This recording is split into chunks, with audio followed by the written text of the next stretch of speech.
চিনির কাণ্ড দেখে অবাক হলো অপালা। সম্পূর্ণ জানতে ভিডিওটিতে একটি লাইক করে প্রথম থেকেই দেখতে থাকো। গল্পের শুরুতেই দেখা যায় চিনি তো চলে এসেছে বাড়িতে, দ্রোণ চিনিকে গিয়ে নিয়ে এসেছে। এরপরেই চিনি আর চিনির মা দুজনাই মুখোমুখি, আর যেটা দেখার পরেই অবাক হয়ে যায় চিনি আর বলে, আচ্ছা মা, তোমাকে এত হুবহু দেখতে কি করে আমার মতন? এটা তো সম্ভবই না। দ্রোণ তখন বলে, আমার বড় দাদুর সাথে কথা হয়েছিল, বড় দাদু আমাকে একটা কথাই বলেছে যে তোমার মাকে সার্জারি করেছে, তার জন্যই তার চেহারাটা পুরোপুরি তোমার মতন হয়ে গেছে। এবার বুঝতে পারলে? তখনই চিনি বুঝতে পারে। আর এরপরে চিনি ঘরে এসে দেখে চিনির ছবিতে মালা ঝুলছে, যা দেখবার পরেই চিনি বলে, আচ্ছা ছোট মালিক, বাড়ির সবাই এটাই বিশ্বাস করেছে যে চিনি আর বেঁচে নেই, তাই তো? দ্রোণ তখন বলে, দেখো, বাড়ির সবাই অনেকে অনেক কথাই বলবে, তুমি এসব কথায় কান দিও না। তুমি যে নতুন করে একটা জীবন ফিরে পেয়েছো, এটাই তো অনেক বড় কথা, কারণ এটাই অনেকে পায় না। তখনই চিনির মাও সেই একই কথাই বলতে থাকে। আলাপি তখন বলে, তুই এসব নিয়ে ভাবিস না মা, একদিন দেখবি সব ঠিক হয়ে যাবে। চিনি তখন বলে, জানো তো মা, আমি মা গঙ্গার কাছে সবসময় প্রার্থনা করেছিলাম যাতে আমি তোমাকে ফিরে পাই, যাতে আমি তোমার সাথে দেখা করতে পারি, আমাদের মা মেয়ের সম্পর্কটা যেন শুরু হয় আবার। আমি তো তোমার ভালোবাসা স্নেহ পাইনি বলো? এরপর আলাপি তার মেয়েকে জড়িয়ে ধরে আর বলে, এরকম কথা বলতে নেই, এই দেখ আমি চলে এসেছি, আমি এখন সব সময় তোর সাথেই আছি আর তোর সাথেই থাকবো, তুই একদম ভাবিস না, দেখবি সব ঠিক হয়ে যাবে। তখনই দ্রোণ আশীর্বাদ নিতে চায় চিনির মায়ের কাছ থেকে, তাই নমস্কার করে। আলাপি তখন বলে, থাক বাবা থাক, তোমরা সুখে থাকো, ভালো থাকো, আমার মেয়েকে একটু সুখে রেখো বাবা, ওর পাশে তুমি থাকলে আমি জানি, আমি নিশ্চিত ও সব বিপদ আপদ থেকে মুক্ত হবে, এর থেকে আর ভালো কি বা চাই বলো? দ্রোণ তখন বলে, আমি সবসময় চিনির সাথে ছিলাম, আছি আর থাকবো, আপনি এসব নিয়ে একদম ভাববেন না। এর মধ্যেই কাজের মেয়ে দুটো ফিসফিস করে কথা শোনার চেষ্টা করছে, কিন্তু শুনতে পাচ্ছে না, কিন্তু বুঝতে পারে ঘরের মধ্যে কেউ রয়েছে যে কথা বলছে। আর এইসব শোনার পরেই কাজের মেয়ে দুটো তাড়াতাড়ি করে নিচে গিয়ে বলে, ওরে বাপরে, ভূত ভূত ভূত, আমি আর ওইদিকে যাবই না, আমার খুব ভয় লাগছে। রে বাবা, ঘরে এখন ভূত বসবাস করছে। তখনই ঠাম্মি বলে, কি বলছিস কি তোরা, তোদের কি পুরো মাথা টাথা খারাপ হয়ে গেল নাকি? তখনই কাজের মেয়েগুলো বলে, না কর্তামা, আমাদের মাথা খারাপ হয়নি, আপনি না হয় নিজে গিয়ে দেখে আসুন, ওই ঘরে তো লাইট জ্বলছিলই না, তারপরে হুট করে দেখি লাইট জ্বলছে, তারপরে কেমন একটা শব্দ আসছে, ওরে বাপরে, আমি যেতে পারবো না। তখনই মনে মনে ঠাম্মি ভাবে, কি হচ্ছে এই বাড়িতে, সব কিছু কেমন যেন উল্টোপাল্টা হয়ে যাচ্ছে, চিনির অতৃপ্ত আত্মা জ্বালাতন করতে শুরু করে দিয়েছে, এই জন্য আমি শ্রাদ্ধ শান্তিটা করতে চেয়েছিলাম, দাদুভাই তো কিছুই করতে দিল না, এমন রাগ হচ্ছে না সেটা আর বলার কথা না। অন্তরা তখন বলে, কি হবে এবারে, আমি তো বুঝতে পারছি না। পিসিমণি বলে, সেটাও তো আমিও ভাবছি। অপালা বলে, ওরে বাপরে, চিনির ভূত তো তাহলে আমাকেও শেষ করে ফেলবে, আমার তো এবারে সত্যি খুব ভয় লাগছে। ছোটকা তখন বলে, ভয় লাগছে? অপালা, তুমি তো আবার ঘরে একা থাকো, যদি তোমার ঘাটটা মটকে দেয় তখন কি হবে? অপালা তখন বলে, ওরে বাপরে ছোটকা, তুমি এসব কথা বলো না। এদিকে চিনি ভাবে তাকেই এবারে মাঠে নামতে হবে। চিনি তখন বলে, ছোট মালিক, এবারে আমি একটা বুদ্ধি বার করেছি, আমি এবার সবাইকে এমন ভয় দেখাবো না যে সবাই রীতিমতো পাগল হয়ে যাবে, ভয়ে রীতিমতো জড়সড় হয়ে যাবে। দ্রোণ তখন বলে, হ্যাঁ চাইলে তুমি এটা করতেই পারো, আর খুব ভালোও হবে, এটা করাটা দরকার।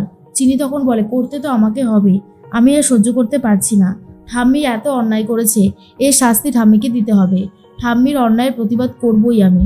আলাপি তখন বলে, তুই শুধু একা নামা, তোর সাথে আমিও আছি। এরপর চিনি দ্রোণকে বলে দেয় কি করতে হবে। দ্রোণ চিনির কথা মতো বাইরে চলে যাচ্ছে। এরপর বাইরের যে আর একটা দরজা ছিল সেটা দিয়ে ঘরের মধ্যে ঢোকে। আর ঠাম্মি তখন বলে, দ্রোণ, বলছি তুমি এতক্ষণ ঘরে ছিলে না? দ্রোণ তখন বলে, না আমি তো ঘরে ছিলাম না। এরপরেই তখনই অন্তরা বলে, তাহলে ঘর থেকে আওয়াজ আসছিল কি করে? এর মধ্যেই শিল্পী তখন বলে, হ্যাঁ রে দাদাভাই, তুই কি ঘরের মধ্যে রেডিও ফেডিও চালিয়ে গিয়েছিলিস নাকি? দ্রোণ তখন বলে, না আমি তো রেডিও চালাইনি। কেন, কি হয়েছেটা কি?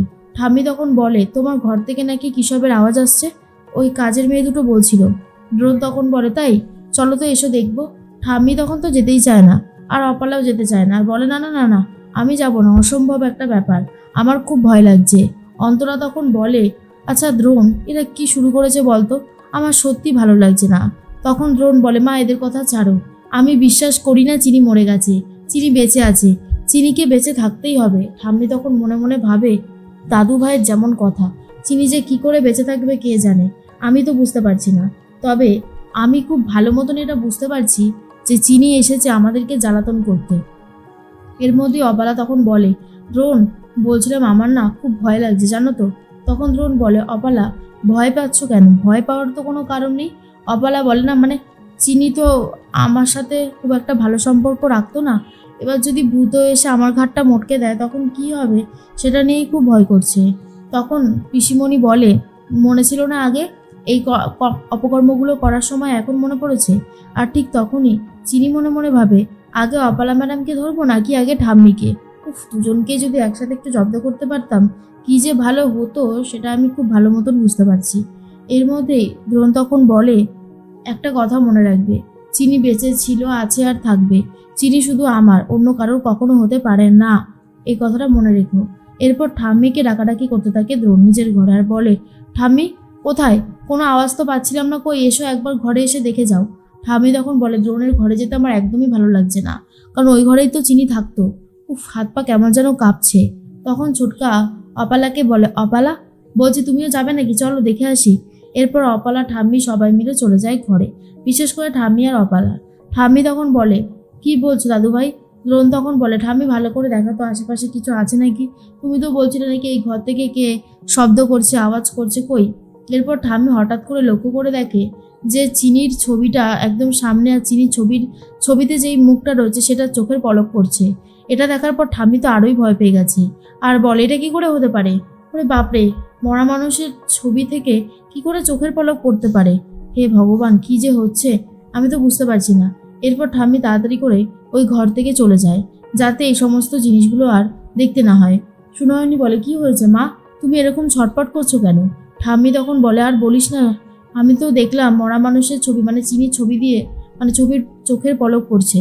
সুনয়নী বলে, এসব তুমি কি বলছো? ঠাম্মি তখন বলে, আরে হ্যাঁ রে বাবা, আমি কি মিথ্যে কথা বলছি নাকি? আমি যা বলেছি সেটা একদম অক্ষরে অক্ষরে সত্যি, আমি কোনো মিথ্যে বলিনি। এর মধ্যেই চিনি তো ঘরের মধ্যেই রয়েছে খাটের নিচে।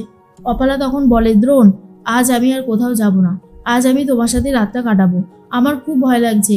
ওরে বাবারে, চিনির অতৃপ্ত আত্মা যদি এবার আমার ঘরে চলে যায়, আমি পারবো না একা একা থাকতে, আমি বরং তোমার সাথে থাকি।